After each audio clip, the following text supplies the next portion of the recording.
Hello friends, இன்றைக்கி என்னென்னு பார்த்தீங்க, எங்கள் ஊர் கோயில்கூட ஃபங்க்ஷன். ஸோ நானும் ஏகாவும் கிளம்பியாச்சு. ஈவினிங் வந்து விளக்கு பூஜை, மாவிளக்கு பூஜை வச்சுருந்தது. ஈசாந்திமங்கலத்தில் வேலூரில் உச்சிமாவாளி அம்மன் கோயிலில் கூட 3 நாள் 13, 14, 15 சின்ன பசங்க ஃபஸ்ட்டு பாட்டு பாடிட்டு அதுக்கப்புறம் விளக்கு பூஜை தொடங்குச்சு. அதுக்கப்புறம் குட்டி குட்டி வீடியோ கிளிப்பிங்ஸ் எல்லாமே உங்களுக்கு ஷேர் பண்ணியிருக்கேன்.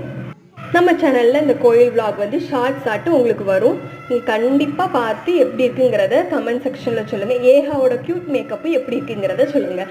பாய்.